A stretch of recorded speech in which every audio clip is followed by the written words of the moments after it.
نحمده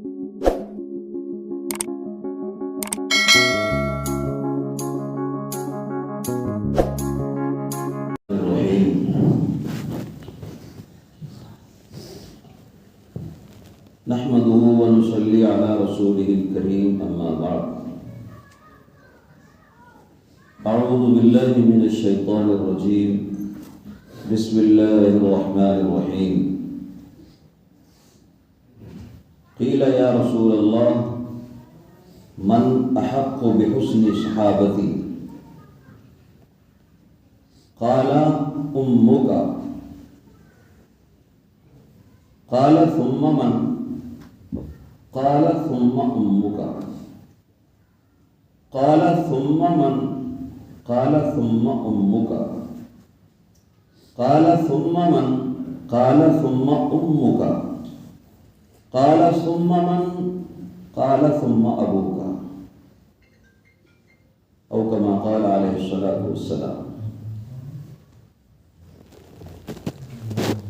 اور آیت مجھے پڑھنی تھی وَوَصَّيْنَا الْإِنسَانَ بِوَالِدَيْهِ إِحْسَانًا حَمَلَتْهُ أُمُّهُ كُرْهًا وَوَضَعَتْهُ كُرْهًا وَحَمْلُهُ وَفِصَالُهُ 30 شهرا. پہلے یہ آیت اور بعد میں یہ حدیث ہے. صدق اللہ مولانا العظیم وصدق رسوله النبی الکریم ونحن على ذلك من الشاهدين والشاكرين والحمد لله رب العالمين.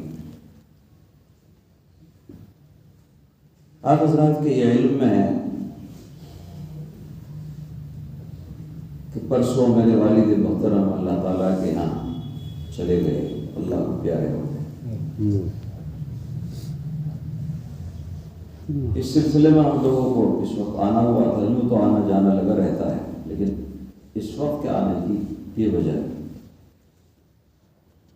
اور مجھے کل بھی میں نے ارادہ جانے کا کیا، لیکن بہت سے علماء حضرات رشتہ دار تعلق والے آتے رہے.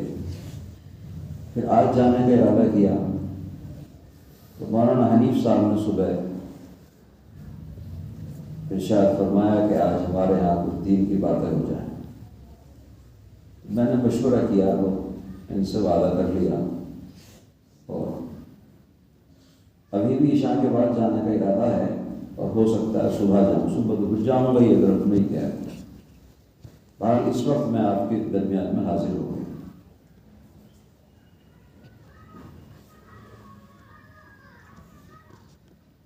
جمعے کی شام میں مغرب کے بعد ان کا انتقال ہوا.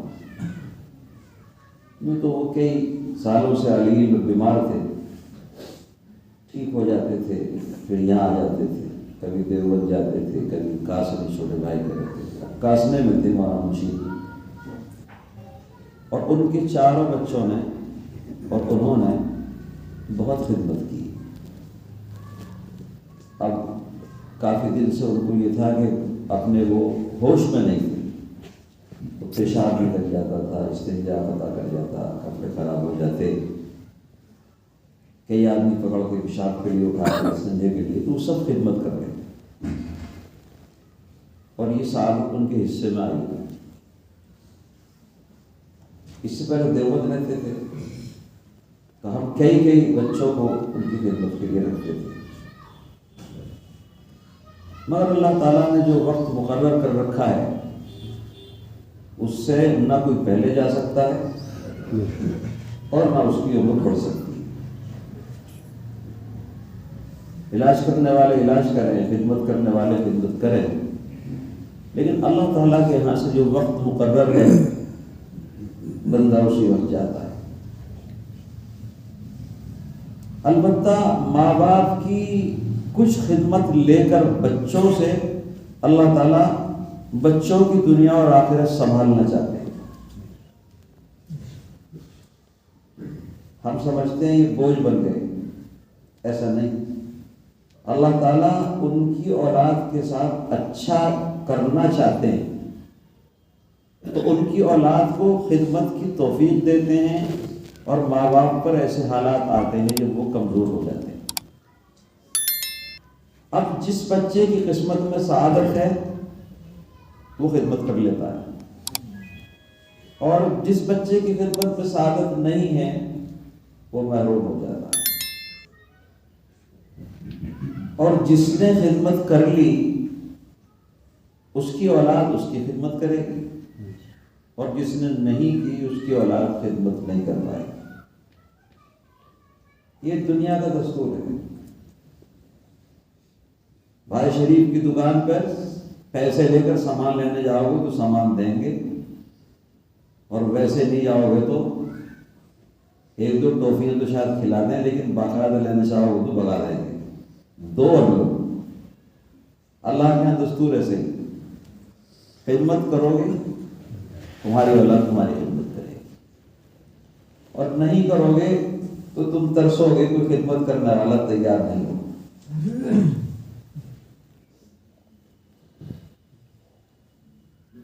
ان کی خدمت جتنی کرنی چاہیے تھی ہم نے اتنی نہیں کی۔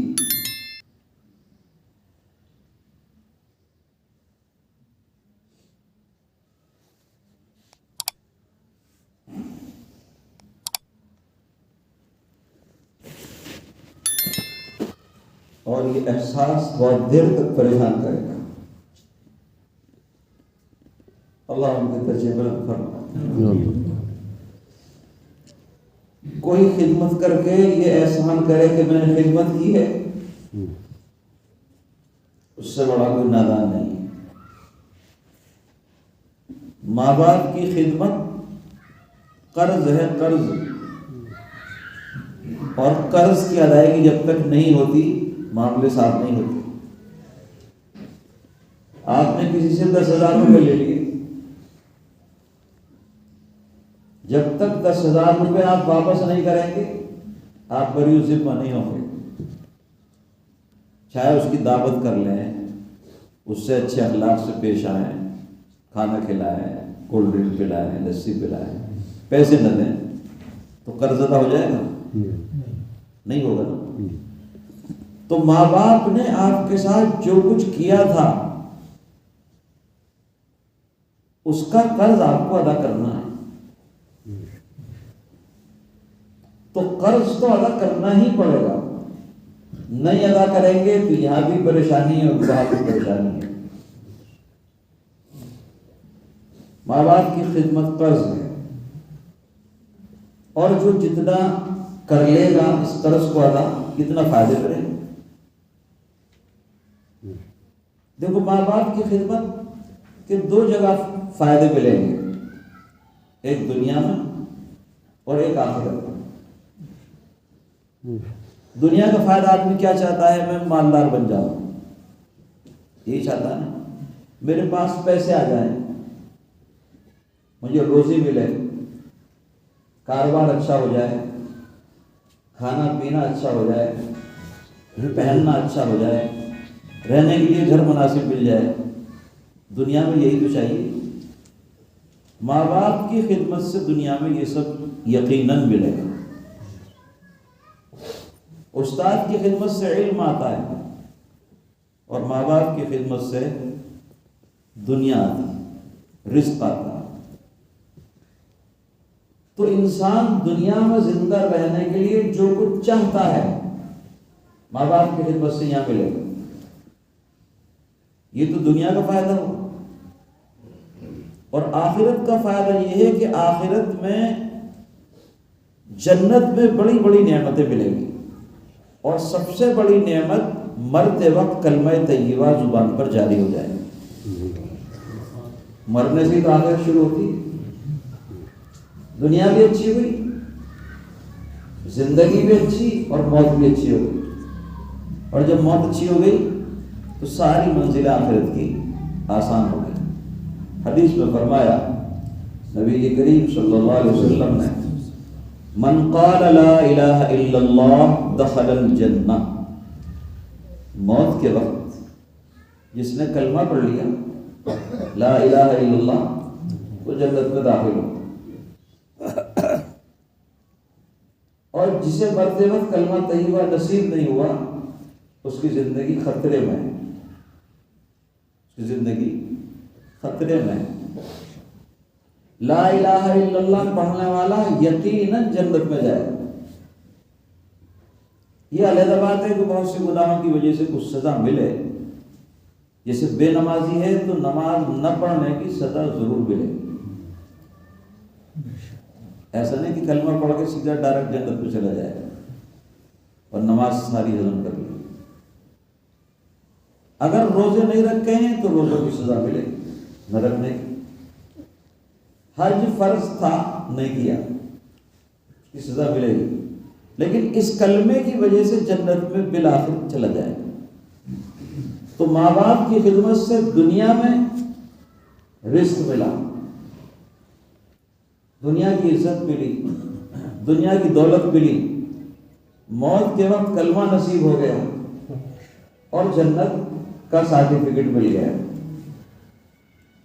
اب آخرت میں گیا، حدیث میں آتا ہے جس کے ماں باپ خوش اس سے اللہ بھی خوش، اور جس سے ماں باپ ناراض اس سے اللہ بھی ناراض۔ 10-20 حج کر کے آئے گا، زکوٰۃ صدقات بہت لے کر آئے گا، بڑے نیک کام کیے ہوں گے، لیکن ماں باپ سے اس نے سلوک نہیں کیا ہو، جنت میں نہیں جائے گا۔ اور ایک بات میں عرض کروں، ماں باپ کی خدمت سے جان چھڑانے والا دنیا میں بھی چین سکون سے نہیں رہ سکتا، دنیا میں بھی چین سکون سے نہیں رہ سکتا۔ ایک عالم ایک نوجوان کا قصہ بتا رہے تھے، اس کی شادی ہوئی، بیوی سے بہت محبت ہو گئی، اب بیوی نے آ کر ماں سے جھگڑا شروع کر دیا، بھائی موبائل کی آواز بند کر لو، اتنی دیر تک بند کر لو، میں بھی کر لیتا ہوں، الحمدللہ بند ہے۔ تو شادی ہو گئی، کچھ دن کے بعد جھیجے میں شروع ہو گئی، ہر گھر میں ہوتی۔ پہلے بیچارے نے سمجھایا، ماں کو سمجھایا، بیوی کو سمجھایا، لیکن بات نہیں بنی۔ آخر بیوی نے فیصلہ کیا کہ آپ ان کو چھوڑ کے یہاں سے چلو تو میں آپ کے ساتھ رہوں گی، اور نہیں جائیں گے تو میں آپ کے ساتھ نہیں رہوں گی۔ اسے سعودی عرب میں ملازمت مل گئی، وہ بیوی کو لے کے وہاں چلا گیا، اور اس نے 12 سال تک حج کیا، 12 حج کیے، اور عمریں تو بہت سے کیے، حج تو سال میں ایک مرتبہ ہوتا ہے، تو 12 حج کیے۔ 12 حج کرنے کے بعد ایک دن طواف کر کے بیٹھا ہوا تھا، تو وہاں ایک عالم کو دیکھا، اس نے ان سے کہا کہ مولانا میں نے 12 حج کیے، بہت سارے طواف کر لیے، نمازوں کا بڑا اہتمام کرتا ہوں، تلاوت بھی کرتا ہوں، لیکن مجھے زندگی میں سکون نہیں ہے، مجھے زندگی میں سکون نہیں، جینا اچھا معلوم نہیں ہوتا، اطمینان نہیں۔ ان عالم صاحب نے کہا کہ تمہارے ماں باپ ہیں؟ کہنے لگا ہاں میری ماں زندہ ہے۔ کیسا معاملہ ہے ان کے ساتھ؟ کہا کہ 12 سال ہو گئے میں ان کو چھوڑ کر آیا، اور میرے ماں باپ دونوں تھے، میرا ان کا کوئی سہارا نہیں تھا، لیکن حالات ایسے بنے میں ان کو چھوڑ کر چلا آیا۔ انہوں نے فرمایا کہ سارے دنیا کے ولی بھی مل کر تمہارے لیے دعا کریں گے تو تمہاری دعائیں قبول نہیں ہوگی، اور تمہیں سکون نہیں ہو سکتا زندگی۔ پہلے جا کے وہیں اپنا معاملہ ٹھیک کرو۔ یہ نیک آدمی تھا، مجبور ہے، ایسا ہوا مجبور ہے، یہ وہیں سے سعودی سے ملازمت چھوڑ کر آیا اور اپنے گاؤں میں آیا۔ گاؤں میں اس نے کسی بزرگ سے پوچھا، کوئی بڑا آدمی ملا، بوڑھا آدمی، کہ بھئی اس نام کے یہاں کوئی 2 آدمی رہتے تھے؟ تو انہوں نے کہا ہاں 2 آدمی رہتے تھے، ان کا بیٹا ان کو چھوڑ کے چلا گیا تھا بے سہارا، تو ان کے باپ کا تو انتقال ہو گیا ہے، لیکن ماں زندہ ہے، وہ بھی نابینا ہو چکی ہے، اور اس کا اب کوئی سہارا نہیں ہے۔ محلے والے اسے کھانا دے دیتے تو کھا لیتی ہے، اس کی کوئی دیکھ بھال کرنے والا نہیں ہے، وہ پڑی رہتی ہے۔ اس کو بہت احساس ہوا اور یہ اپنے گھر گیا. دروازہ میں جو داخل ہوا اور آہٹ ہوئی دروازے کی تو اس کا نام زبیر تھا. تو ماں نے کہا کہ زبیر آیا ہے، 12 سال کے بعد لوٹا ہے. لیکن دروازے کی کھٹکھٹانے کی آہٹ سے ماں اپنے بیٹے کی خوشبو محسوس کر رہی. سمجھ گئی میرا بیٹا آیا. اماں میں ہوں، میں زبیر ہی ہوں. ماں نے رونا شروع کیا، کہا کہ بیٹے قریب آ جا، میری آنکھوں میں روشنی نہیں، میں تجھے دیکھ نہیں سکتی، لیکن اپنے ہاتھوں کو تیرے چہروں پر پھیر کر، تیرے چہرے پر پھیر کر میں پیار کر سکتی ہوں. وہ قریب آیا، ماں کے قدموں پہ گر گیا اور اس نے کہا کہ اماں مجھے معاف فرما دے.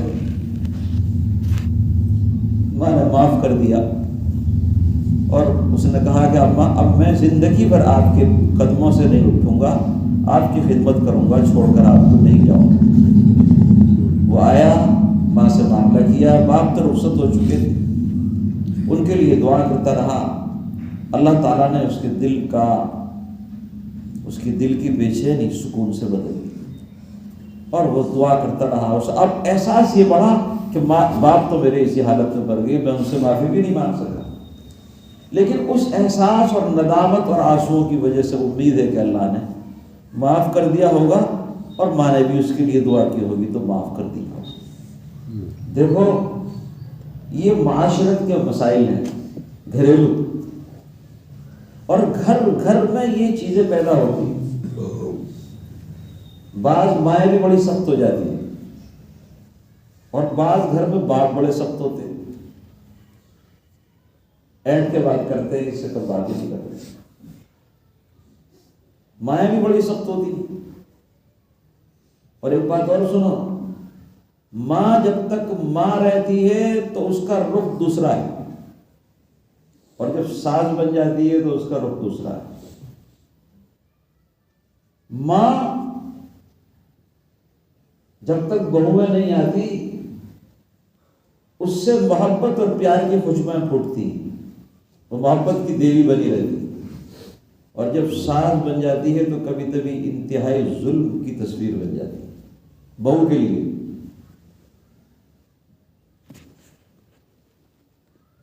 اگر بہو نے، ساس نے آنے والی بہو کو یہ سمجھا کہ یہ میری بیٹی ہے، مثلا 2 بیٹیاں پہلے سے تھی، تیسری بہو آ گئی، اگر ساس نے یہ سمجھا کہ ایک میری تیسری بیٹی اور آ گئی تو کام بن گیا. اور آنے والی بہو نے سمجھا کہ میری یہ ماں ہے تو کام بن گیا. اور اگر اس نے سمجھا یہ ساس ہے اور اس نے سمجھا یہ بہو ہے تو پیار کے رشتے چل نہیں سکتے. پیار کے رشتے جب رہتے ہیں جب ہر پہلے بڑے کو نیچے آنا پڑتا ہے. حدیث میں فرمایا من لم یرحم صغیرنا، جو ہمارے چھوٹوں پر مہربانی نہ کرے. من لم یوقر کبیرنا، چھوٹوں کے لیے کہا جو ہمارے بڑوں کا احترام نہ کرے. وہ دونوں ہماری فلیس منا، ہماری جماعت میں سے نہیں. تو پہلے کس کو کہا؟ بڑے کو. بھائی ادب تو بڑے سے ہی چھوٹا سیکھے گا، بڑا دنیا میں پہلا ہے. تو بڑا اگر مہربانی نہیں کرے گا تو یہ امید نہ رکھے کہ چھوٹا میرا احترام کرے گا، اور بڑا اگر احترام کرے گا تو بہت کم ایسے چانس ہیں کہ چھوٹا احترام نہ کرے. کہیں ایسا بھی ہوگا کہ باپ اور ساس انتہائی مہربان ہیں، بہو اور بیٹا جب بھی نالائق نکل گئے، کہیں ایسا ہوگا. لیکن اگر بڑے کے دل میں شفقت، مہربانی، نرمی، پیار، حسن سلوک ہے تو یقیناً چھوٹے کے دل میں اس کی محبت اور احترام کے جذبات آئے. اس لیے حضور نے پہلے بڑوں سے فرمایا جو چھوٹوں پر مہربانی نہ کرے وہ ہم میں سے نہیں. پھر چھوٹوں سے فرمایا جو بڑوں کا احترام نہ کرے وہ ہم میں سے نہیں. بڑوں کو حکم چھوٹوں پر مہربانی کرو، چھوٹوں کا حکم، بڑوں کا احترام کرو۔ جب دو کا معاملہ ہوتا ہے تو شریعت دونوں کو حکم دیتی ہے، تم یہ کرو، تم یہ کرو۔ حضور اکرم صلی اللہ علیہ وسلم نے ایک یہودی سے قرض لے لیا۔ یہودی آیا اور وقت سے پہلے آیا اور کہا، اے بنی عبد المطلب، تم بڑے ٹال مٹول کرنے والے ہو، قرض لے لیتے ہو، واپس نہیں دیتے ہو، حالانکہ لوٹانے کا وقت نہیں آیا تھا ابھی۔ حضور کی شان سے تو یہ بات بعید ہو ہی نہیں سکتا کہ آپ وقت آ جائے اور کوئی کام نہ کریں۔ وہ ڈانٹنے لگا۔ حضرت عمر رضی اللہ تعالیٰ عنہ تشریف لائے اور یہودی کو بہت ڈانٹ پیٹنا شروع کیا۔ تو اللہ کے رسول کی شان میں گستاخی کرتا ہے۔ تو حضور نے فرمایا، اے عمر، تمہیں چاہیے تھا کہ مجھے وعدے کو پورا کرنے کا حکم دیتے اور اس سے کہتے کہ مطالبہ خوبصورتی سے کرو۔ اگرچہ ابھی وقت ہی نہیں آیا تھا۔ تو قرض کا معاملہ دو آدمیوں سے ہے، ایک دینے والا، ایک لینے والا۔ دینے والے کو چاہیے وقت پر دے، وقت سے پہلے دے، اور لینے والے کو چاہیے کہ اگر قرض دینے والا، قرض دار اگر مجبور ہے تو اسے ڈھیل دے دے۔ اسے اگر اس کو دنیا میں قرض دار کو اس نے ڈھیل دی تو جب قیامت میں اللہ تعالیٰ اس کے معاملے میں ڈھیل اور نرمی کا معاملہ فرمائے، اور اگر اس نے ظلم کیا، دینا ہی ہے، تو پھر اس کے ساتھ بھی سختی ہوگی۔ اس لیے قرض کسی سے لو تو وقت پہ دو۔ آج دنیا میں کوئی قرض دینے کو تیار نہیں ہوتا، چونکہ قرض لینے والا وقت پر دیتا نہیں، اور بلکہ بعض مرتبہ دیتا ہی نہیں، اور اگر لینے کے لیے آئے اور ذرا سا یہ مضبوط ہو جائے قرض دار تو پھر تھپڑ دکھاتا ہے، چاقو دکھاتا ہے، بندوق دکھاتا ہے، دھونس دکھاتا ہے، اور دیتا نہیں۔ اور کتنے قرض والے ایسے ہی بیچارے، ان کے قرض مارے جاتے ہیں، کوئی دینے والا نہیں۔ اس لیے آج دنیا میں کوئی قرض دیتے ہوئے کسی کو ڈرتا ہے۔ ایسے ہی ہے نا؟ مجھے ایک مرتبہ قرض لینے کی ضرورت پیش آئی۔ قرض لینا اور دینا سنت سے ثابت ہے، قرض لے سکتے ہیں اور لیں اور دیں۔ تو میں نے ایک عالم سے قرض لیا، 1 لاکھ روپے کی ضرورت تھی۔ کہنے لگے کب دیں گے؟ یہ بھی شرط ہے کہ قرض لیتے وقت مدت طے کر لو، اتنے دن میں دیں گے، اور دینے کی نیت کرو تو اللہ مدد کریں گے، اور اگر دینے کی نیت ہی نہیں ہے تو اللہ مدد نہیں کریں گے۔ دینے کی نیت کرو، اللہ سے دعا مانگو، کوشش کرو، اور جب وہ مدت آ جائے، قرض کا انتظام نہ ہو تو کسی اور سے قرض لے لو اگلی مدت کے لیے، اس کا پورا کرو۔ تو میں نے ان سے پیسے لیے، انہوں نے کہا کتنے دن؟ میں نے کہا 1 لاکھ، 1 سال کے لیے 1 لاکھ روپے لیے۔ جب وقت آیا تو وقت سے پہلے ہی میں نے ان کو پیسوں کا انتظام کر کے دے دیا۔ انہوں نے کہا کہ آپ پہلے قرض لینے والے ہیں جنہوں نے وقت پہ دیا ہے، ورنہ کوئی وقت پہ دیتا نہیں، اور کتنے رشتہ دار تو ایسے ہیں جن کو قرض دیا ہے اور آج مانگنے کی بھی ہمت نہیں ہوتی، کہتے کہتے تھک گیا، آخر کار میں نے مانگنا چھوڑ دیا۔ کیسے اللہ کی رحمت متوجہ ہو؟ ہم سمجھتے دین نماز پڑھنے کا نام، روزہ رکھنے کا نام، حج کرنے کا نام، قرآن پڑھنے کا نام ہے، نہیں، وہ بھی دین ہے، اس سے زیادہ معاملات درست رکھنے کا نام دین ہے۔ 2 حق ہیں، ایک بندوں کے حق ہے اور ایک اللہ کے حق ہے۔ اللہ تعالیٰ اپنا حق تو معاف فرما دیتے، لیکن بندوں کا حق اللہ تعالیٰ معاف نہیں فرماتے۔ بندوں کا حق تو دینا ہی پڑے گا آپ کو، بندوں کا حق دینا ہی پڑے گا۔ اگر کسی کا 1 روپیہ آپ پر قرض ہے اور آپ نے دیا نہیں، اور آپ نے 10-20 حج کر لیے، 10-20 عمرے کر لیے، تو ان 10-20 حج عمروں سے حاجی تو کہلائیں گے آپ، لیکن وہ 1 روپیہ معاف نہیں ہوگا، وہ نہیں ہونا، اور ہو سکتا ہے کہ وہ 1 روپیہ آپ کو جنت میں جانے سے روک دے۔ قیامت میں ایسے لوگ آئیں گے، حدیث میں ہے، روزے، نماز، زکوٰۃ، خیرات کے دفتر ہوں گے،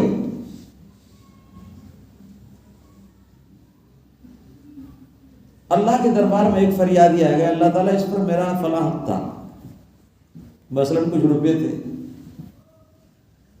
تو وہاں بدلہ دلایا جائے گا اور پیسے تو ہے نہیں، تو اللہ تعالیٰ اس کی نیکیاں اٹھا کر اس کو دے دیں۔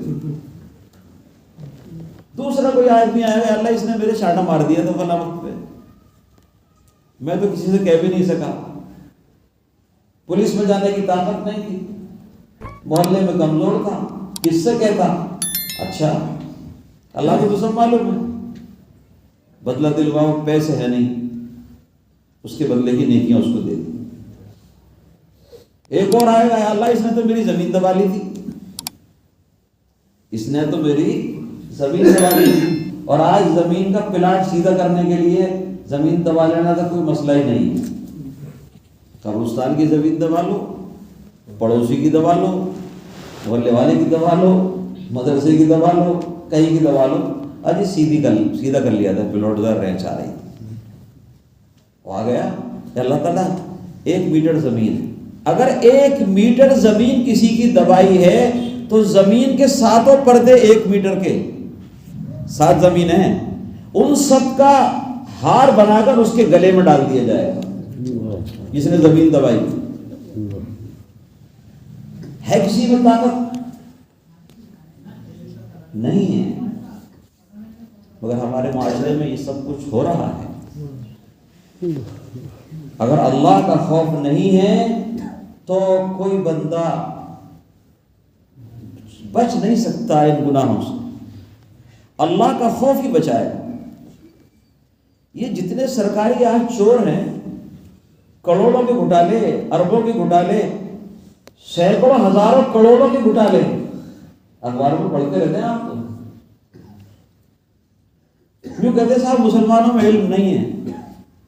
مسلمانوں میں علم ہے، یہ تو پڑھے لکھے ہیں، اور جتنے پڑھے لکھے ہیں اتنی چوری کر رہے ہیں۔ محلے کا چور تو کسی کے 10-20 ہزار روپے چرائے گا، وہ تو پوری قوم کے اربوں خربوں روپے کھا رہے ہیں اور ڈکار بھی نہیں ہے، اور کہتے ہیں اپنے آپ کو ہم پڑھے لکھے ہیں۔ علم نہیں، علم جتنا ہو لیکن اللہ کا خوف نہ ہو تو بندہ کبھی صحیح نہیں چل سکتا۔ ہر وقت یہ جانے کہ ایک آنکھ ہے جو مجھے دیکھ رہی ہے، وہ ہر وقت دیکھ رہی ہے، ٹیوب لائٹ چل رہی ہے تو بھی دیکھ رہی ہے، اور دن کے اجالے میں بھی دیکھ رہی ہے، اور رات کے سخت اندھیرے میں بھی دیکھ رہی ہے۔ وہ نہ سوتی ہے، وہ نہ کھاتی ہے، وہ نہ پیتی ہے، نہ اسے تھکن ہوتی ہے، نہ اسے اونگ آتی ہے، نہ کسی سے ظلم کے بدلہ لینے میں اسے کوئی طاقت روک سکتی ہے۔ وہ سب کا بڑا، سب کا مالک، سب کا پالنہار، سب کا قہار جبار ہے، وہ اللہ ہے، وہ اللہ ہے، اور وہ ہر وقت دیکھ رہا ہے، ہر بندے کے ظلم کو دیکھ رہا ہے، اور اللہ کے یہاں ظلم معاف نہیں۔ دیکھو ایک بات بہت غور سے سنو، شرک یعنی مشرک ہونا اور کافر ہونا، اس کو اللہ تعالیٰ برداشت کر لیتے، گوارا کر لیتے، لیکن ظلم کو اللہ برداشت نہیں کرتے۔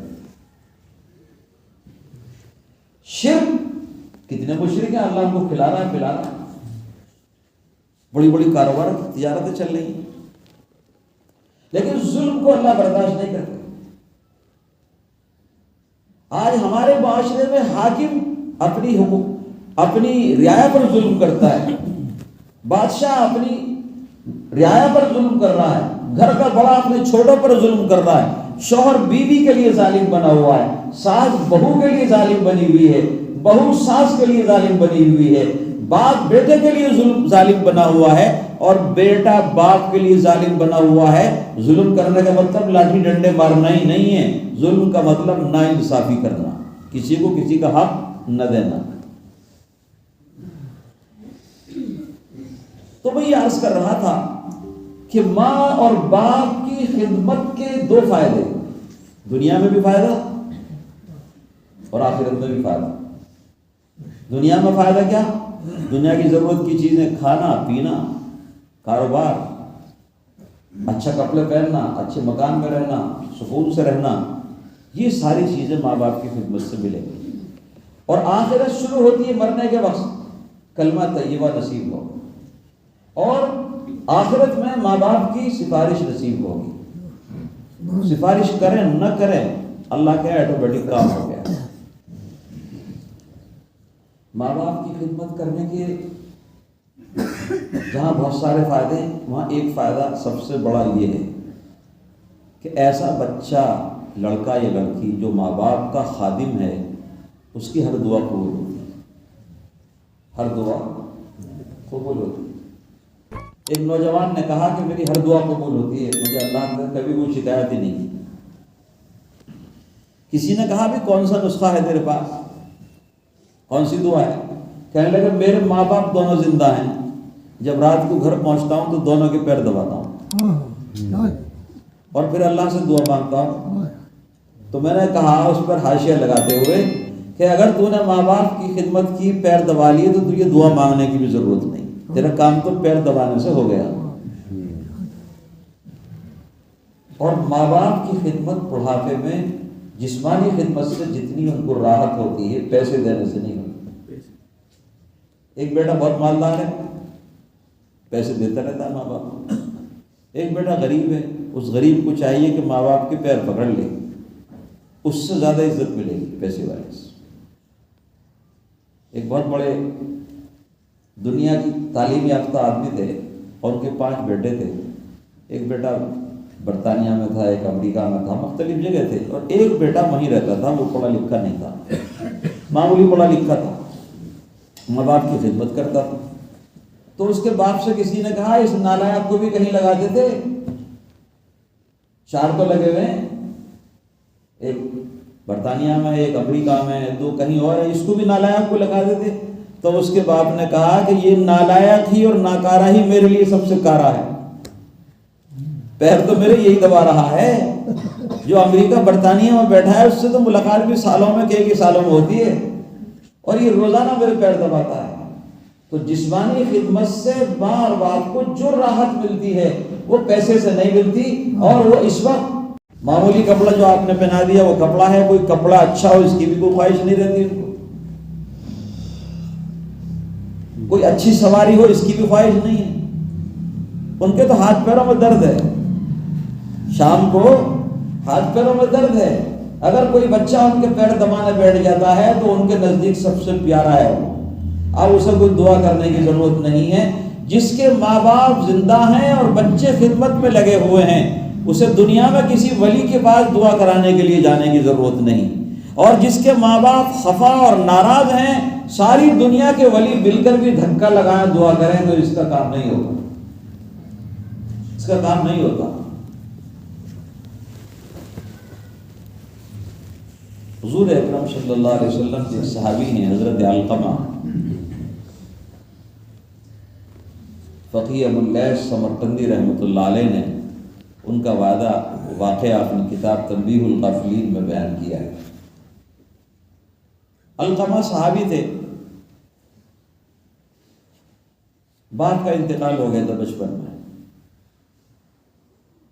ماں نے بڑی محبت سے، شوق سے، محنت مزدوری کر کے بیٹے کو پالا، جوان کیا، اور جوان ہوا تو شادی کر دی. یہاں بھی ایک نقطہ سمجھیے، ہم اپنے جوان بچوں کی شادی جلدی نہیں کرتے. کب کم کرتے ہیں؟ جب ان سے اتنا کموا لیں کہ اپنا بھی پیٹ بھر جائے اور سارے بچوں کا انتظام ہو جائے. جب شادیاں شروع کر دیں، بالغ ہونے کے بعد سے اب تک 30 سال تک یہ کیا کرتا رہا، اس کی کوئی پرواہ نہیں کرتے. انتہائی غلط بات. حدیث میں فرمایا کہ جو ماں باپ پر بچوں کے حق بیان کیے وہ یہ ہیں، جب پیدا ہو تو اچھا نام رکھ لے، اور اس کے بعد اس کی پرورش کرے، پڑھائے لکھائے، کھلائے پلائے، اور جوان ہو جائے تو اس کی شادی کرے. اور ہمارے دنیاوی تعلیم یافتہ جو لوگ ہیں ان میں بہت بڑا مرض ہے یہ کہ وہ 30 سال تک، 35 سال تک بچوں کی شادیاں ہی نہیں کرتے، اعلیٰ تعلیم حاصل کر رہا ہے. اور بہت سے لوگ اعلیٰ تعلیم حاصل کرنے میں اپنی مرضی کی شادیاں کر لیتے ہیں، اور وہ شادیاں ماں باپ کے لیے مصیبت کا ذریعہ بنتی ہے۔ وہ نوجوان جو اپنی حوث بجھانے کے لیے بیوی کا انتخاب کر رہا ہے، وہ اپنی زندگی میں سکون محسوس کرے، یہ ضروری نہیں ہے۔ دیکھو مثال سمجھو، کبھی جنگل میں آپ جا رہے ہو، پینٹ میں گئے ہو یہاں کے لوگ، اور بہت پیاس لگی ہو، دیکھا تو نل بھی نہیں ہے، بہت دور ہے، کہاں سے پانی لائیں گے؟ اب کہیں اس نے دیکھا کہ کنواں تو ہے لیکن ڈول نہیں ہے، پینے کے لیے گلاس نہیں۔ اب اس نے کہیں سے تلاش کیا، اس نے پیاس لگی تو پیاس بجھا کر وہ گلاس کو کہیں بھی چھوڑ دے گا، ایسا ہی نہیں؟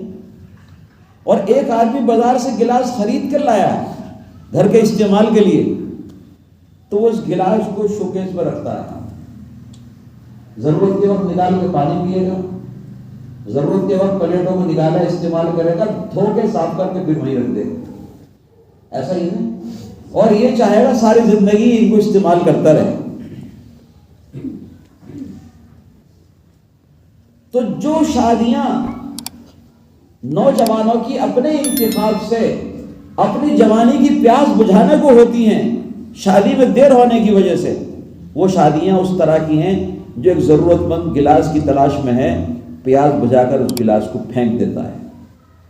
اور جو شادیاں شریک حیات بن کر زندگی کے آخر تک ساتھ دیتی ہیں، وہ شادیاں ہیں جس کے لیے ماں باپ نے لڑکی کو تلاش کیا، کیسا خاندان ہے، اس کا باپ کیسا ہے، اس کی ماں کیسی ہے، کس خاندان کی۔ ہمارے بچپن میں کئی پشتوں تک دیکھا کرتے تھے اس کا خاندان کیسا، اب سب بھول گئے، ماڈرن زمانہ ہے، اب تو کوئی دیکھتا ہی نہیں۔ اب تو کالج میں چلے گئے انجینئر صاحب، اور کہیں دیکھ لیا کچھ آئی لو یو، میں تم سے پیار کرتا ہوں، اس نے بھی جواب دیا، اور دونوں کے کام فٹ ہو گئے، اور معلوم ہوا نکاح بھی۔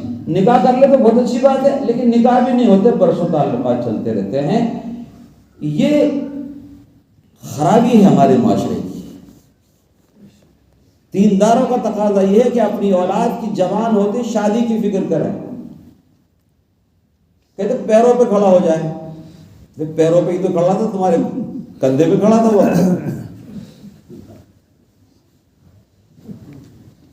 شادیاں وقت پر کرو، شادیاں وقت پر کرو گے تو معاشرے میں گناہ کم ہوں گے، اور شادیوں میں دیر ہوگی تو معاشرے میں گناہ بڑھیں گے۔ دیوبند میں ایک نکاح ہوا، اعلان ہو گیا نکاح ہوگا، دولہے کا انتظار کر رہے ہیں، تو ایک صاحب آئے، ان کے کچھ بال سفید تھے، کچھ کالے تھے، شیروانی پہنے ہوئے تھے، کچھ لوگ بھی ان کے ساتھ آئے۔ تو ایک ہمارے دیوبند میں قاری صاحب ہے، وہ مسجد کی طرف گیٹ کی طرف دیکھتے رہے، بھائی دولہا نہیں آیا۔ کسی نے کہا دولہا تو آ گیا، تو انہوں نے ان سے پوچھا بھائی دولہا نہیں آیا، کہنے لگے میرا ہی تو نکاح ہونا ہے۔ بھائی بابا، وہ سمجھے کہ دولہے کے ابا تو آ گئے لیکن دولہے نہیں آئے۔ اتنی عمر کے بال سفید ہونے شروع ہو گئے، شادی ہو رہی ہے، کون گارنٹی سے کہہ سکتا ہے کہ 40-35 سال کی عمر تک اس نے اپنے نفس پر قابو رکھا ہو ہی نہیں سکتا۔ اب شادی ہو رہی ہے۔ حضرت تھانوی رحمۃ اللہ علیہ نے لکھا ہے کہ جو بڑی برادر مانی جاتی ہے نا، ان کے لڑکے بہت بڑے ہوتے ہیں، دولہے بہت عمر کے، اور لڑکیوں کی عمر کم ہوتی ہے۔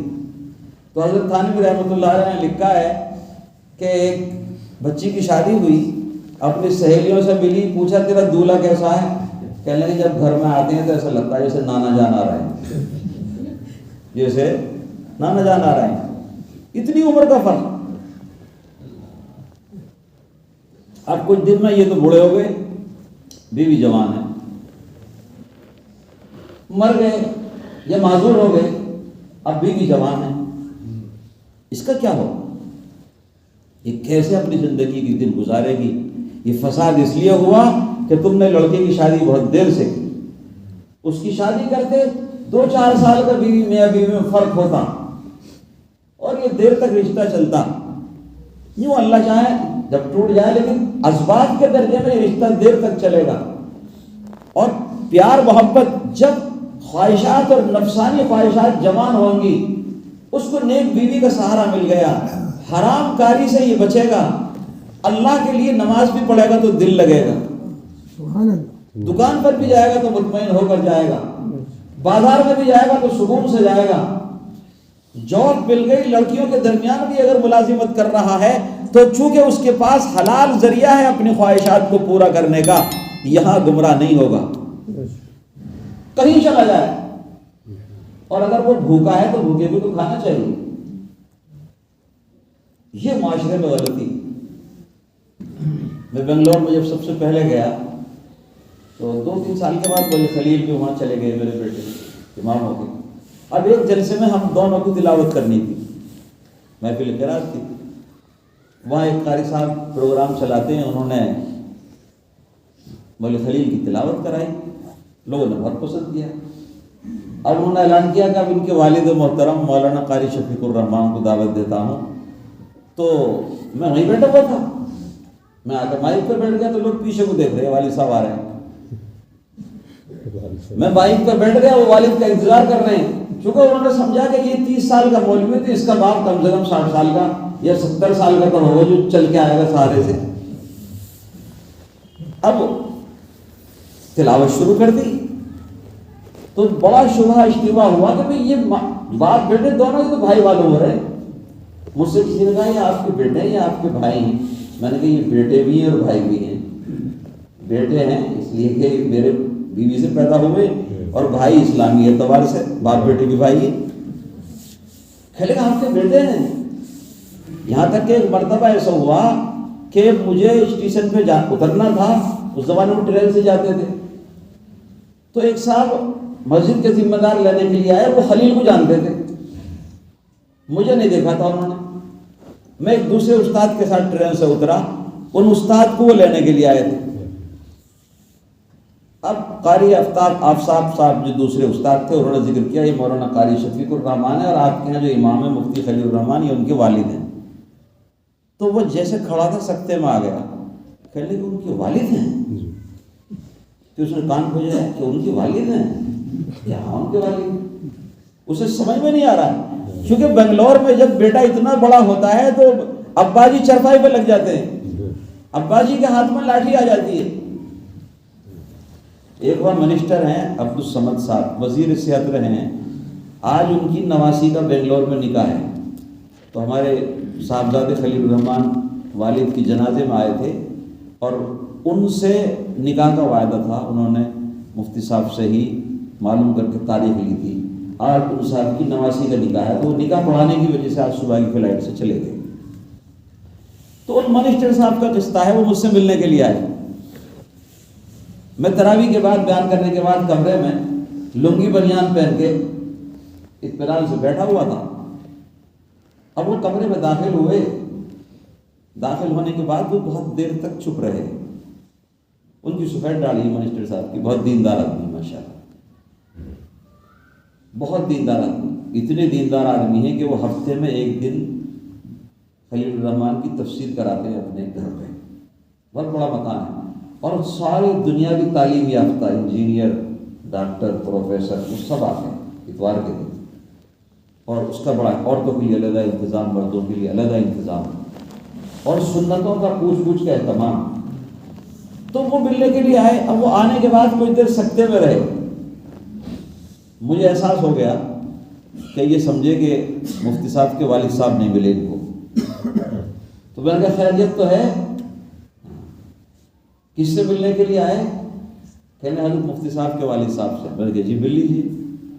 خیر ان کا تعجب دور ہوا، سمجھدار آدمی تھے، بات چیت. انہوں نے خلیل سے جا کر کہا، کہنے لگے مفتی صاحب کمال ہو گیا، میں تو یہ سمجھ کر آپ کے باپ سے ملنے کے لیے گیا تھا کہ سفید داڑھی ہوگی، اب تو سفید ہونی شروع ہو گئی. سفید داڑھی ہوگی، کمر کو جھکی ہوئی ہوگی، اور جھک جھک کے چل رہے ہوں گے سہارے سے، کبھی مفتی صاحب کے ابا ہیں ملاقات کرو.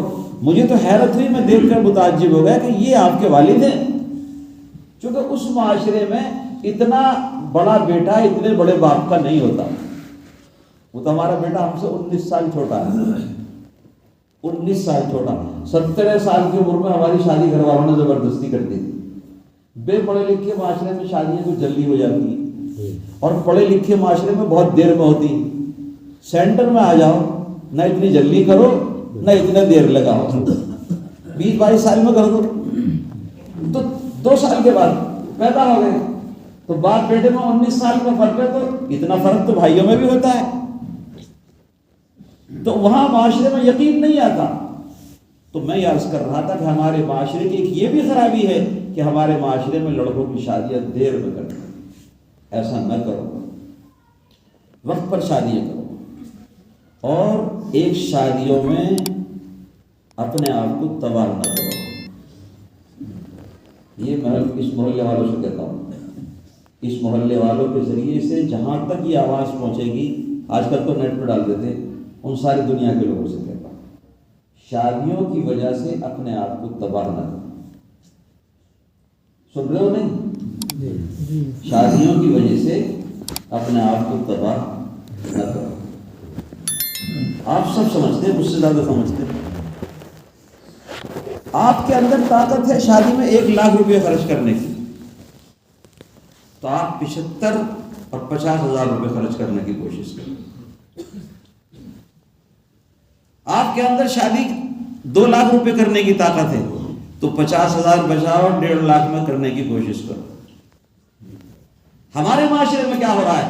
اپنی ناک کی خاطر اگر ہم 10 لاکھ کی حیثیت کے ہیں تو ہم 1 کروڑ کی شادی کرنے کی کوشش کرتے ہیں۔ ہم سے قرض دار کا قرض ادا نہیں کیا جا رہا، لیکن شادیوں میں پیسہ برباد کیا جا رہا ہے۔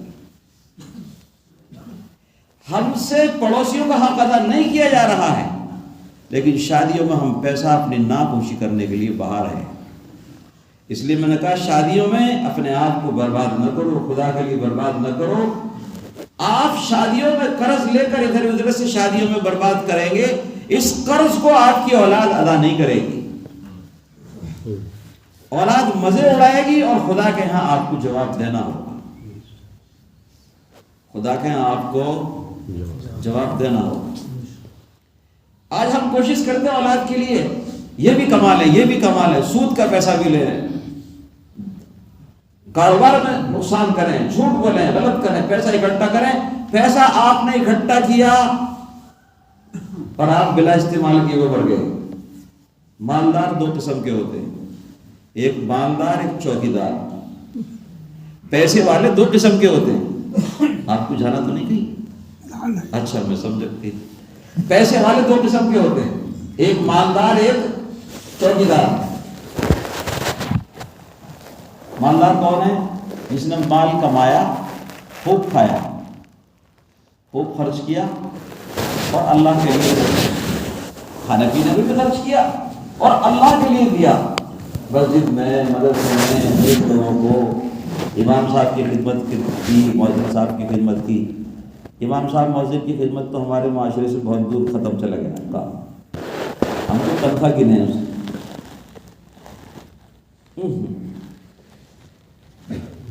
اللہ کے لیے خرچ کیا آپ نے، تو یہاں بھی آپ کھاتے پیتے گئے اور آخرت میں بھی ذخیرہ ہو گیا۔ سبحان اللہ۔ یہ مالدار ہے نا۔ اور ایک مالدار ہوئے، اس نے مال کمایا، کئی بلڈنگ بڑی بڑی، کئی دکانیں، کئی فیکٹری، بینک میں بیلنس بہت زیادہ، بیمار ہو گیا، ڈاکٹر نے کہا گوشت بھی نہیں کھا سکتے، گھی بھی نہیں کھا سکتے، ملائی کا دودھ بھی نہیں پی سکتے، دال کا پانی پانی پیتے رہو، ایک روٹی کھاؤ گے اس سے زیادہ دوائیں کھاؤ گے، معلوم ہوا سکتے مر گئے، شوگر ہو گئی، بلڈ پریشر ہو گیا، یہ ہو گیا، وہ ہو گیا، معذور ہو کے مر گئے۔ جو مال کما کے رکھا تھا اسے کھایا بھی نہیں، تو چوکیداری کر رہے نا، صرف نہ کھایا نہ پہنا اور آخرت کے لیے خرچ نہیں کیا، تو یہاں بھی اپنے مال سے فائدہ نہیں اٹھایا اور آخرت میں بھی یہ بال مصیبت بنے گا۔ والذین یکنزون الذهب والفضة والذین یکنزون الذهب والفضة ولا ينفقونها في سبيل الله فبشرهم بعذاب علیم۔ یوم یحما علیہا فی نار جہنم فتکوی بہا جباہہم وجنوبہم وظہورہم ھذا ما کنزتم لانفسکم فذوقوا ما کنتم تکنزون۔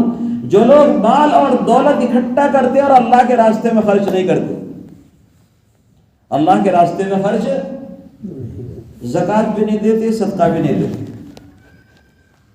زکوٰۃ اسی طرح دینا ضروری ہے حساب لگا کر جیسے نماز پڑھنا ضروری ہے۔ معاشرے میں نماز پڑھنے والے بہت ہیں، زکوٰۃ دینے والے کم ہیں، اور حساب لگا کر دینے والے اور کم ہیں۔ لیکن فرماتے ہیں اللہ تعالیٰ اللہ کے راستے میں دیا نہیں، اللہ فرماتے ہیں فبشرہم بعذاب علیم، دردناک عذاب کی خبر دے دو ان کو، قیامت میں عذاب ہوگا۔ اور کیسے عذاب ہوگا؟ قرآن فرماتا ہے یہ مال اور دولت اس کے پترے بنا کر آگ میں تپائے جائیں گے، گرم کیے جائیں گے۔ فَتُقْوَى بِهَا جِبَاهُهُمْ وَجُنُوبُهُمْ وَظُهُورُهُمْ، اور پھر ان پتھروں سے آگ میں دہکتے ہوئے انگاروں کے مانند ہو جائیں گے، اس سے ان کے چہروں کو داغ لگائیں گے، پیٹھ کو داغ لگائیں گے۔ فَتُقْوَى بِهَا جِبَاهُهُمْ وَجُنُوبُهُمْ وَظُهُورُهُمْ۔ انسان کی جہت تین ہے نا۔ ایک آدمی نے سوال کیا اللہ کے لیے کچھ دے دو، تو سب سے پہلے اس کے چہرے پر بل پڑ جاتے ہیں،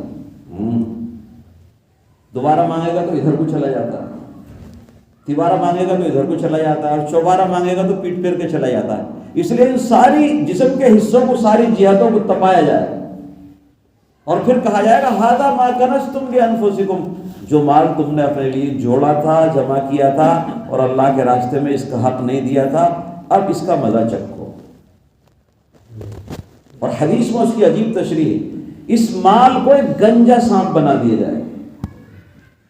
گنجا سانپ، گنجا سانپ اس کو کہتے ہیں جو انتہائی زہریلا ہوتا ہے، زہر سے اس کے سر کے بال اڑ جاتے ہیں، گنجا سانپ بنا دیا جائے،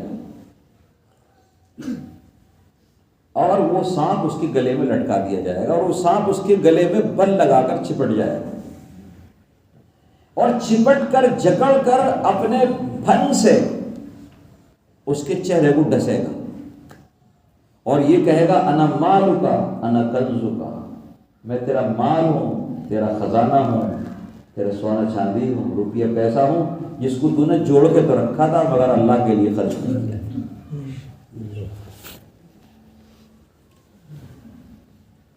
تو یہ جو ایسا ہے وہ مال کا چوکیدار ہے، مالدار نہیں ہے۔ اس لیے اللہ کے لیے مالدار تو بنو لیکن چوکیدار نہ بنو۔ ہماری اکثر زندگی یہ ہے کہ ہم نے مال جمع کرنے میں اللہ کی مرضیات کو شامل نہیں کیا، لیکن اللہ کی مرضی کے مطابق مال خرچ کرتے رہے، مال کا حق ادا کیا، تو پھر جتنا چاہے مال ہو، پھر اللہ کے نزدیک کوئی باس پرس نہیں ہوگی، بلکہ یہ مال یہاں بھی راحت پہنچائے، وہاں بھی راحت پہنچائے۔ تو معاشرے میں یہ بھی ایک خرابی ہے، ہم مال کو جوڑتے ہیں اور جہاں خرچ کرنا ہے آخرت میں کام ہو وہاں خرچ نہیں کرتے، اس لیے یہ مال ہمارے لیے وبال بنتا ہے۔ ہم کماتے ہیں، چھوڑتے ہیں، اولاد مزے اڑاتی ہے، اور خدا کے ہاں ہمیں جواب دینا ہوگا، خدا کے ہاں ہمیں جواب دینا ہوگا۔ بڑے بڑے عبرتناک قصے ہیں اس۔ پاکستان کے ایک علاقے کا قصہ حضرت مولانا ذوالفقار علی صاحب پیر نقشبندی نے بیان فرمایا ہے کہ ایک جگہ ایک لاش آئی بہہ کر نہر میں، نہر وائی کے لوگوں نے اس کو اٹھایا، مسلمان تھا، وہاں سب مسلمان ہی رہتے ہیں، پنجابی علاقے کا قصہ ہے، پتہ نہیں چلا، کوئی علامت نہیں کس کی لاش ہے۔ کتنے چل گئے نا، کیا ٹائم ہوا؟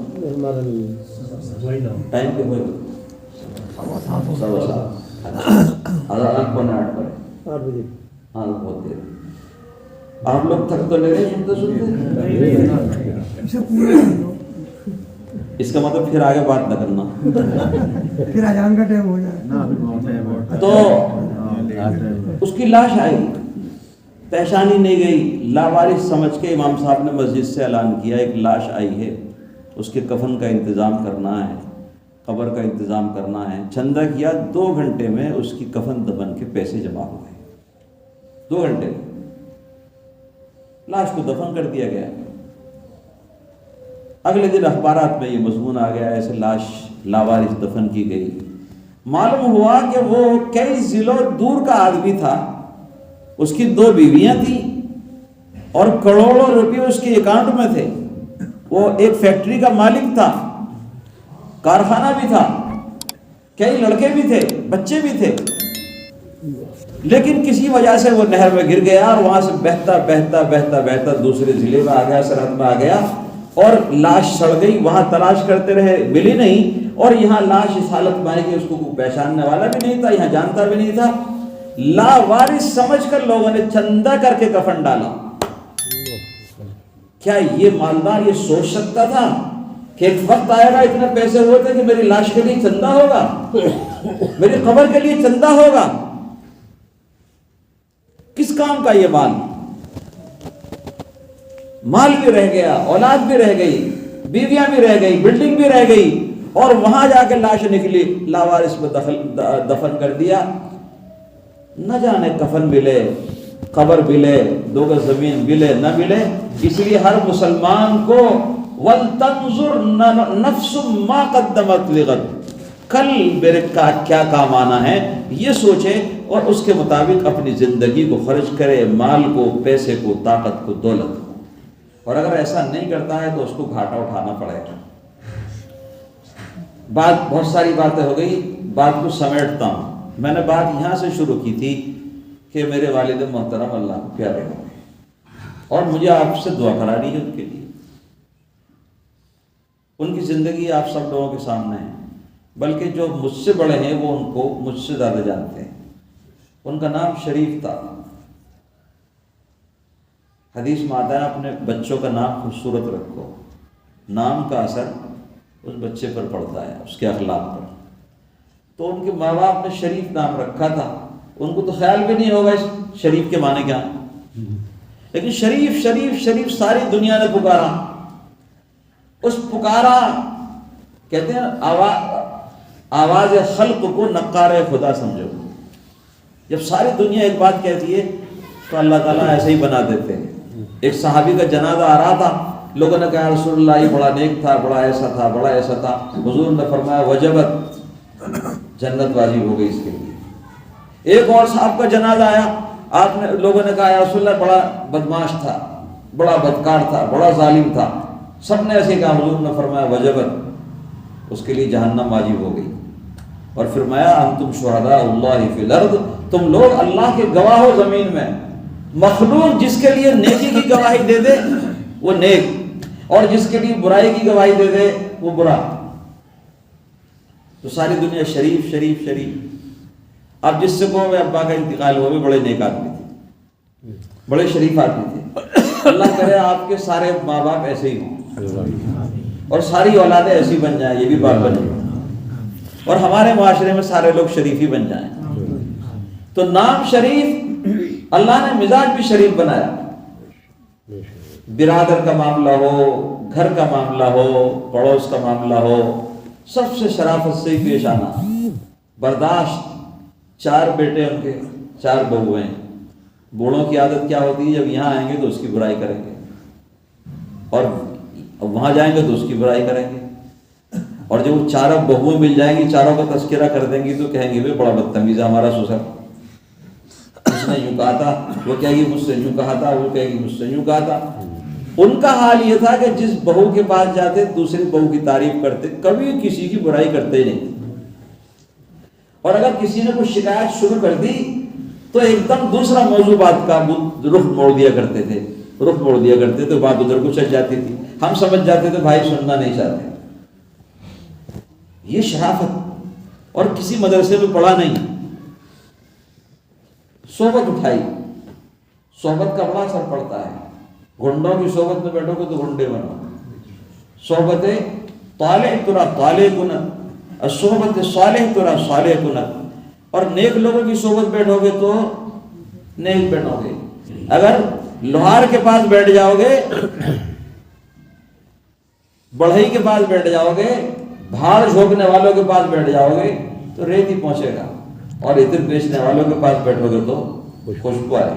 یا ایھا الذین آمنوا اتقوا اللہ وکونوا مع الصادقین، اے ایمان والو اللہ سے ڈرو اور سچوں کے ساتھ رہو۔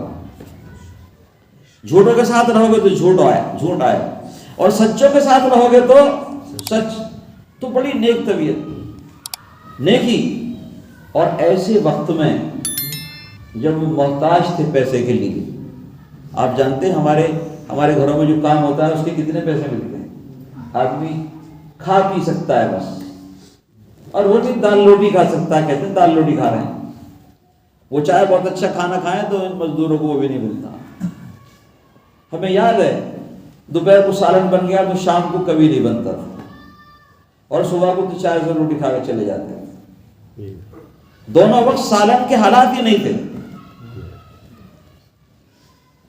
ایسے وقت میں ایک باپ صبح سے شام تک محنت کرتا ہے، اور ماں اتنی پردے میں کہ کسی محلے کے آدمی نے اس کی انگلی نہیں دیکھی، سر سے پیر تک وہ برقع نہیں اوڑھتی تھی، چادر سر سے پیر تک لپیٹ کے چلتی تھی۔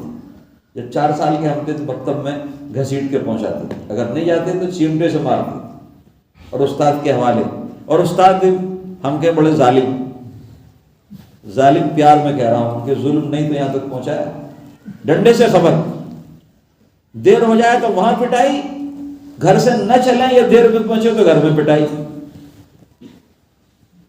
تو ایسے وقت میں جب کہ ہم جوان ہو گئے، لوگ کہتے تھے ان جوان اولاد کو تم نے مدرسے میں ڈال رکھا ہے، اپنے ساتھ لگاؤ تمہاری مدد کریں گے۔ ہم ان اولاد کو، اپنے بچوں کو اس کام مشقت سے بچا کر ہم ان کو نیک راستے پر ڈال رہے ہیں، ہم ان کو علم سکھا رہے ہیں۔ اگر کسی کے پاس، باپ کے پاس دولت ہے، وہ اپنی اولاد کو پڑھا رہا ہے تو کیا کمال ہے، لیکن کسی کے پاس کھانے کے ٹوٹے پڑ رہے ہیں، وہ اپنی اولاد کو کام سے بچا کر پڑھانے پہنچا رہا ہے، تو اس کی قربانی۔ زبردستی میری شادی ہو گئی، میں نے بہت منع کیا میں کیسے پڑھوں گا، تو گھر والوں نے وعدہ کیا کہ ہم پڑھائیں گے۔ تو عربی کی پہلی کلاس میں تھا اور مجھے ابھی 8 سال پڑھنا تھا، ان کا ہم پڑھائیں گے، پڑھا کر دکھایا۔ میرے 6 بچوں کو پالا۔ میں جب دیوبند میں بچوں کو لے گیا ہوں اب سے تقریباً 25-24 سال پہلے، تو جو سب سے چھوٹا لڑکا ہے وہ آج 25 سال کا ہے، وہ 6 مہینے کا تھا۔ تو سارے بچوں کو پالا اور بہت عزت اور احترام کے ساتھ پالا۔ جو مفتی خلیل مفتی صاحب ہیں، ان کو کمر پہ بٹھا کے لے آتے تھے دندی پر، اور کوئی اور بچہ ملتا اسے بھی اٹھا لیتے تھے۔ ایسے وقت میں جب 1-1 روپے کو محتاج تھے، انہوں نے اپنے آپ کو نہیں دیکھا۔ اور ایسا ہی ہوتا ہے، ہر ماں باپ جب اولاد ہوتی ہے تو اپنے لیے جینا چھوڑ دیتے ہیں، اولاد کے لیے جیتے۔ ہمیں سوٹر نہ ملے اولاد کو مل جائے، ہمیں جیکٹ نہ ملے بچوں کو مل جائے، اور جن کے پاس پیسے ہو تو ان کا تو کوئی مسئلہ نہیں ہے۔ تو ایسے وقت میں پڑھایا، اور پڑھا کر جب میں مولوی بن گیا، دیوبند چلا گیا اور پڑھ کے فارغ ہو گیا، تو میں آگرے میں پڑھانے چلا گیا۔ آگرے سے آیا تو ایک سعودی سے ایک ملازمت آئی، جو اس زمانے میں تقریباً 15-20 ہزار روپے کی ملازمت تھی، امامت کی جگہ تھی اور پڑھانے کی۔ میری والدہ نے مجھے کہا بیٹے وہاں چلے جاؤ۔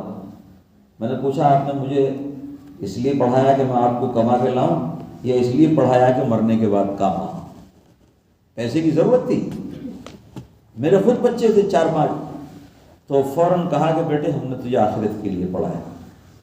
میں نے کہا آپ مجھے پھر پڑھانے دیں، سعودی عرب میں بھیجیں۔ میں صبح کو آگرے چلا گیا، اسی سال آخر میں میرا دیوبند میں تقرر ہو گیا، اور آج میرے شاگردوں کی تعداد مجھے یاد ہے نہیں کتنی، 10,000 ہو 15,000 ہو، کچھ پتہ نہیں۔ اب میری 3 پشتیں چل رہی ہیں، میں نے جن کو پڑھایا ہے وہ دوسروں کو پڑھا رہے ہیں، ان کی اولاد ہو گئی وہ پڑھا رہی ہے، اور ہمارے پڑھے ہوئے، چونکہ مجھے 34 سال 35 سال کا عرصہ پڑھانے کے شاگرد کا شاگرد مل گیا، مجھے پتا بھی نہیں تھا۔ اور ایسے ایسے بوڑھے شاگرد جو مجھ سے زیادہ عمر والے تھے، جو کہ وہاں کے لڑکے 10-20 سال پڑھا کے پھر دیوبند سے سند لینے کے لیے آتے تھے، اور ہمارے پاس بھی ایک سبق ہوتا تھا تجوید کا۔ میری ماں کو 10 صورتیں یاد تھیں، اور والد کو بھی اتنی ہوں گی، لیکن ایک جدے سے ایک مہمان آئے، وہ پوچھنے لگے کیا ہے، کیا پڑھے ہیں آپ، کہاں سے آئے ہیں، گھر بار کیا ہے، گھر کا نظام کیا ہے؟ تو میں نے کہا میری ماں کو 10 صورتیں یاد تھی اور میں نے 10 قرأتیں پڑھی ہیں، 10 قرأتیں، یہ قرأت کی انتہائی سب سے اوپر کی تعلیم، اور وہی الحمدللہ میں پڑھاتا ہوں، بچوں کو نہیں پڑھاتا، میں بڑوں کو پڑھاتا ہوں۔ تو انہوں نے کہنے لگے بڑا تعجب ہے، کہاں 10 صورتیں ماں کو یاد اور کہاں بیٹا 10 قرأتیں پڑھا رہا۔ میں نے کہا 10 صورتوں والی کی دعاؤں کا نتیجہ ہے۔ جس باپ کو 10 صورتیں یاد نہیں ہیں، جس باپ ماں کو 10 صورتیں یاد نہیں ہیں، اس نے پڑھا لکھا کے بیٹے کو وہاں پہنچا دیا کہ وہ 10 قرأتیں پڑھا ہے، 7 قرأتیں پڑھا ہے، تو ان ماں باپ کا کیا کہنا؟ یہ سب کے سب ان کے لیے صدقہ جاریہ۔ حدیث میں آتا ہے جب کوئی مرتا ہے تو موت سے اس کے نیک عمل کا سلسلہ ختم ہو جاتا ہے، مگر اگر اس کی نیک اولاد ہے تو سلسلہ چلتا ہے، اگر شاگرد ہیں تو ان سے سلسلہ چلتا ہے، کوئی نیک کام کرا دے، کنواں کھدوا دے، نل لگوا دے، مدرسے میں پیسے دے، مسجد بنوا دے، تو اس کا عمل چلتا ہے اور وہ قیامت تک چلے گا۔ تو سب سے بڑا صدقہ جاریہ علم ہے۔ کوئی اپنے بچوں کو عالم بنا دے یا نیک اولاد چھوڑ دے۔ دیکھو نیک اولاد کی ماں باپ کے حق میں دعا ضرور قبول ہوتی ہے، لیکن ماں باپ کے لیے دعا قبول ہونے کے لیے نیک ہونا ضروری نہیں۔ ماں باپ گناہ گار بھی ہیں، جب بھی اولاد کے حق میں ان کی دعا قبول ہوتی ہے۔ ماں باپ گناہ گار بھی ہیں، جب بھی اولاد کے حق میں دعا قبول ہوتی ہے، اور کتنی قبول ہوتی ہے؟ جیسے ولی بڑے بڑے ولیوں کی دعا قبول ہوتی ہے، اس طرح اس گناہ گار باپ اور ماں کی دعا بیٹے کے حق میں قبول ہوتی ہے۔ کیوں؟ اس لیے کہ باپ اگر گناہ گار بھی ہے لیکن اولاد کے حق میں مخلص ہے۔ باپ اور ماں سے زیادہ کوئی ہمدرد دنیا میں ہو ہی نہیں سکتا، تو اس ہمدردی اور اخلاص کی وجہ سے وہ دل کی گہرائیوں سے اپنے بیٹے کی کامیابی کے لیے مانگتا ہے، تو اللہ تعالیٰ اس کی اولاد کے لیے اس کی دعائیں قبول کر لیتے ہیں۔ اس لیے ضرورت اس بات کی ہے کہ ہم اپنے ماں باپ کی ایسی خدمت کریں کہ ہم اس قابل بن جائیں کہ اللہ تعالیٰ ہماری ماں باپ کی دعائیں ہمارے حق میں قبول فرمائے، اور ہم نیک بننے کی کوشش کریں، اپنے ماں باپ کے لیے قبول دعا کریں تو ہماری بھی دعائیں قبول ہوں گی۔ تو میرے والد محترم اللہ کو پیارے ہو گئے، 24-25 سال پہلے اللہ کی ماں چلی گئی، اور ہر ایک کے ماں باپ کو جانا اور ہمیں بھی جانا ہے۔ فکر ہمیں یہ کرنی ہے کہ ہمیں مرنے کے بعد کیا ہوگا۔ ہم فکر کرتے ہیں ہمارے مرنے کے بعد ہماری اولاد کا کیا ہوگا، یہ فکر نا بات کو، بھائی اس کے لیے مکان بنا دو، بھائی اس کے لیے کاروبار کرا دو، اس کی شادی بیاہ کر لو، تو ہمیں فکر ہے ہمارے مرنے کے بعد ہمارے اولاد کا کیا ہوگا، لیکن ہم فکر کریں کہ اولاد کے مرنے کے بعد اولاد کا کیا ہوگا، اولاد کے مرنے کے بعد اولاد کا کیا ہوگا۔ مرنے کے بعد جو چیزیں فائدہ پہنچانے والی ہیں وہ کر کے مرو، دنیا میں بھی کامیاب ہوگے اور آخرت میں بھی کامیاب ہوگے۔ آج ہم اولاد کے لیے سب کچھ کر رہے ہیں، غلط سلط مال کما کر ڈھیر لگا دیتے ہیں، مزے بوڑھائیں گے، ہمیں سلام دینا ہوگا، لیکن ہم کامیاب جب ہوں گے جب ہم اپنی اولاد کے لیے وہ سوچیں کہ ان کے مرنے کے بعد کیا کام آئے گا۔ ان کے مرنے کے بعد نیکیاں کام آئیں گا، علم کام آئے گا، ان کا نمازی بننا کام آئے گا، ان کا قرآن پڑھنا کام آئے گا، ان کا صدقہ خیرات کام ہوگا۔ اس راہ پر ڈال کے جائیں گے تو اگر یہ بھٹک بھی گئے تو آپ کو ثواب ملے گا، اور اگر راہ پہ چلتے رہے تو پھر تو نور علی نور، سونے پر سہاگا۔ اللہ تعالی ہم سب کو عمل کرنے کی توفیق عطا فرمائے۔ اور اب دعا کر لو، 3 مرتبہ قل هو اللہ شریف۔